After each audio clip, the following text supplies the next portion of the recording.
Hi hello welcome to our channel. నేను మీ శ్రీ. ఈరోజు మనం చెప్పుకోబోయే కథ ప్రియనేస్తం పార్ట్ 67. మరి 2 నిమిషాల తర్వాత తలుపు తెరుచుకుంది. ఆ గదిలో లైట్ వేసి ఉంది. నేల మీద నీడ కనబడుతుంది. లోపల ఉన్నవారు బయటకు వస్తున్నట్టు తెలిసింది.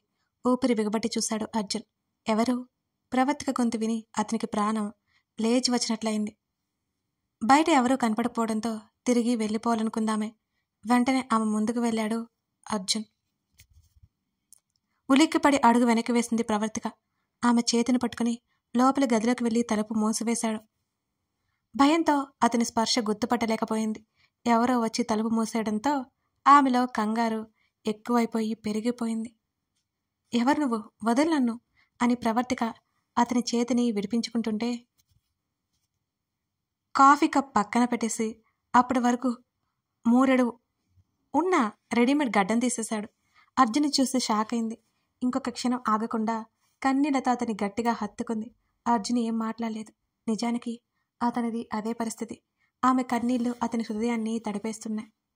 ప్రవర్తిక వెన్ను నిమురుతూ, వచ్చేసాను కదరా, ఏడవకు అని ఆమె తల మీద ముద్దు పెట్టుకున్నాడు అర్జున్ కన్నీళ్లతోనే. ఆమెకు మాటలు రావడం లేదు. ప్రవర్తిక ముఖాన్ని చేతుల్లోకి తీసుకున్నాడు అర్జున్. అతన్ని వదలకుండా గట్టిగా పట్టుకుంది ఆమె.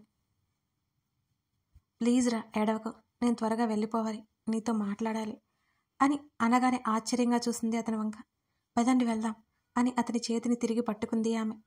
ప్లీజ్ రా, నేను చెప్పేది ప్రశాంతంగా విను అంటూ ఆమె చేతిలో ఫోన్ పెట్టి, నువ్వు నాకు కాల్ చేయి, జాగ్రత్త, ఎవరికి అనుమానం రాకూడదు.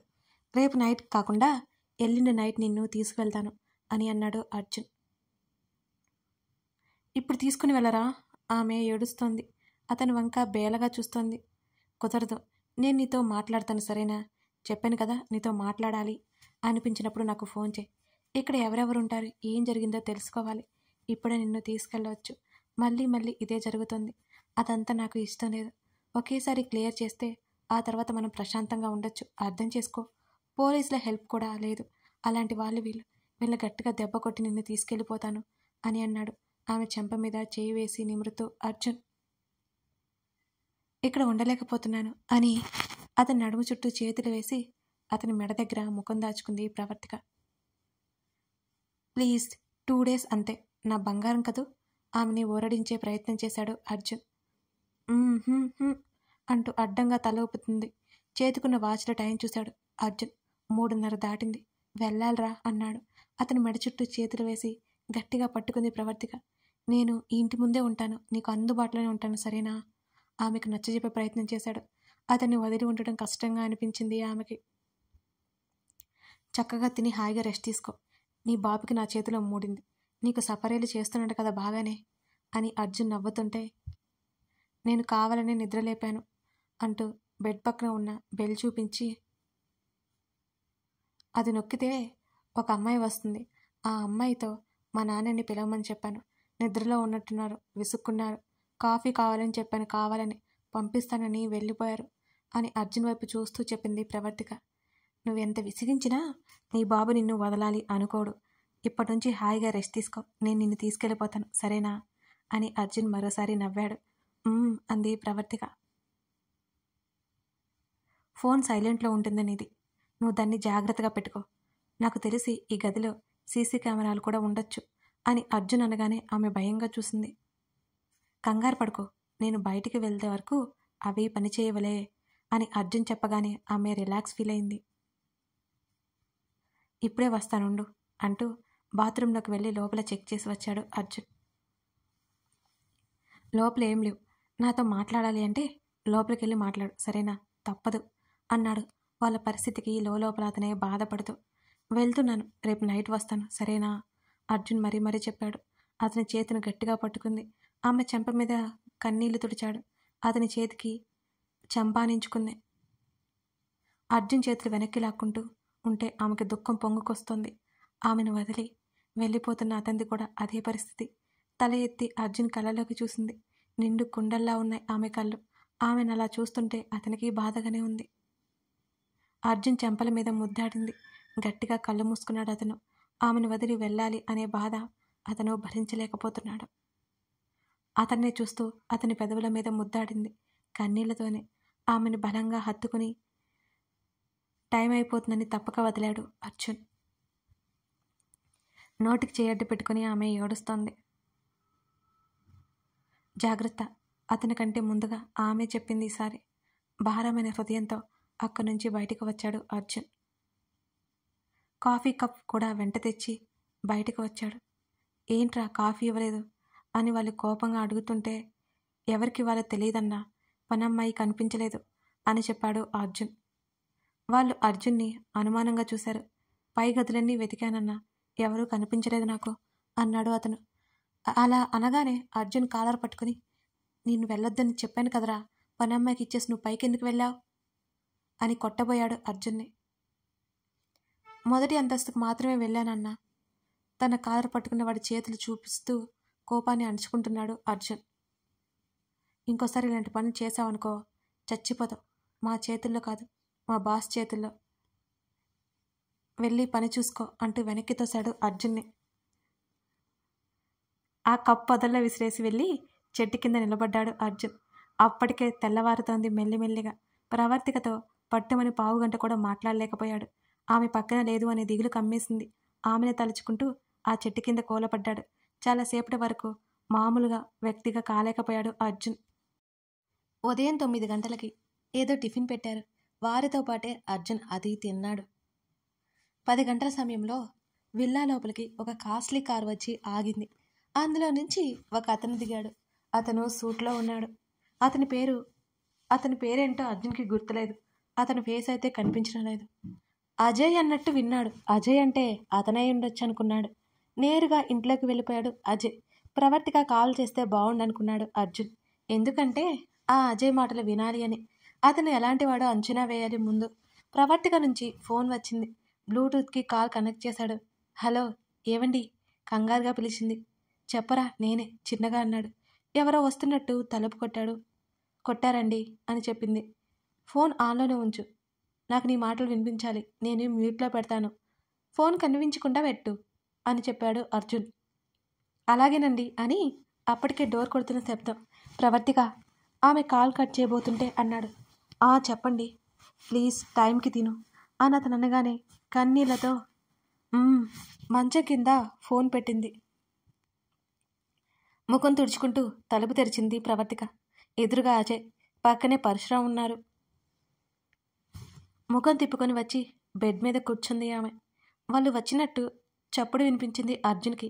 అలర్ట్ అయ్యాడు అర్జున్ ఆ మాటలు వినడానికి అన్నట్టుగా. అంకుల్, నేను మీ అమ్మాయితో మాట్లాడాలి అని ప్రవర్తిక వైపు చూశాడు అజయ్. అలాగే బాబు, అలాగే అని గవగవా చెప్పి ప్రవర్తిక వైపు చూసి సరిగ్గా మాట్లాడన్నట్టు సైగ చేసి అక్కడి నుంచి పరశురాం వెళ్ళిపోయాడు. నీ పేరేంటి? నవ్వుతూ బెడ్ మీద కూర్చున్నాడు అజయ్. అతనికి సమాధానం చెప్పలేదు ప్రవర్తిక. అతని వైపు కూడా చూడలేదు. ఇంకా కోపం పోలేదా? నాతో మాట్లాడవా? నేను నీకు కాబోయే భర్త అని ప్రవర్తిక వైపు చూస్తూ అన్నాడు అజయ్. అర్జున్ పిడికిలి బిగుసుకుంది. ప్రవర్తికకి కూడా ధైర్యంగా సమాధానం చెప్పాలని ఉంది, కానీ తన తండ్రి తన తల్లికి ఏ హాని తలపెడతాడేమోనని ఆమెకి భయంగా ఉంది. నేను మాట్లాడవి మా నాన్నతో చెప్పకూడదు అని అజయ్ వైపు చూసింది ప్రవర్తిక.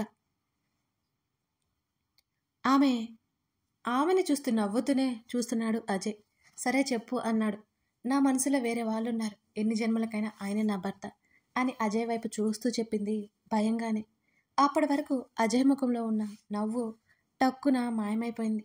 ఏం మాట్లాడుతున్నావు అని కోపంగా అన్నాడు అజయ్. ప్రవర్తిక అలా చెప్పడం అతడు ఎక్స్పెక్ట్ చేయలేదు. అర్జున్ కూడా షాక్ అయ్యాడు.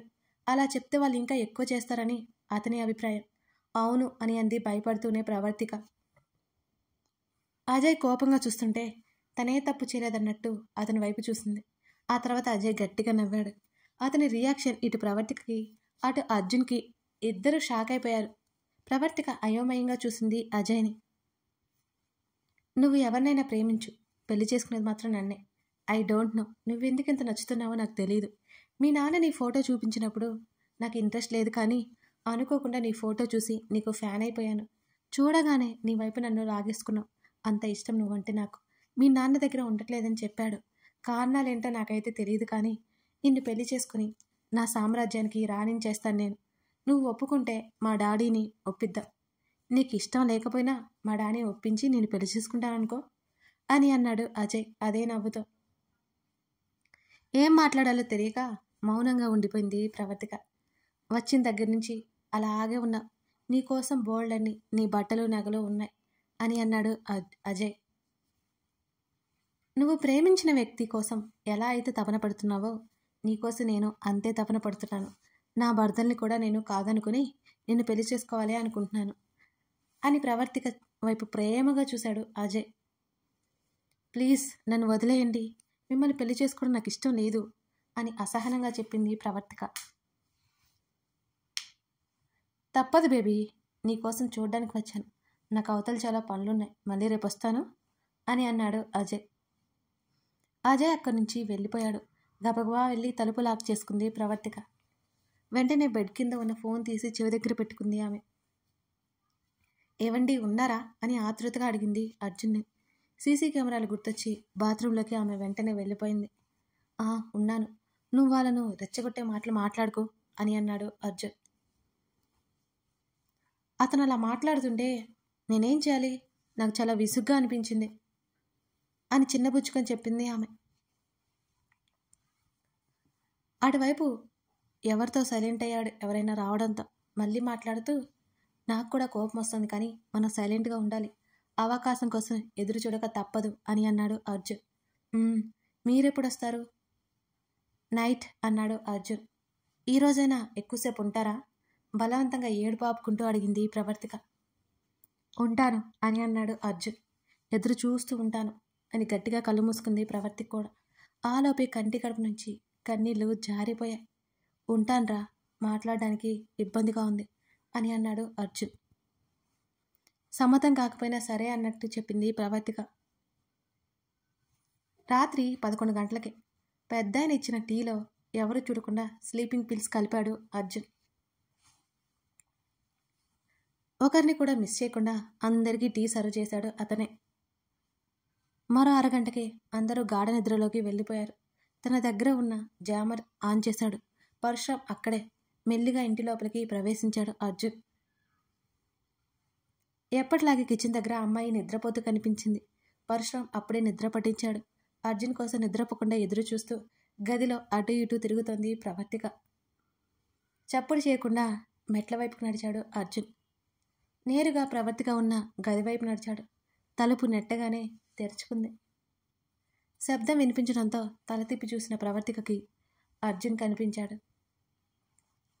లోపలికి వచ్చి డోర్ లాక్ చేస్తుంటే పరుగున వెళ్ళి వెనక నుంచి హత్తుకుంది అతన్ని. అతని పెదవుల మీద సన్నటి నవ్వొచ్చింది.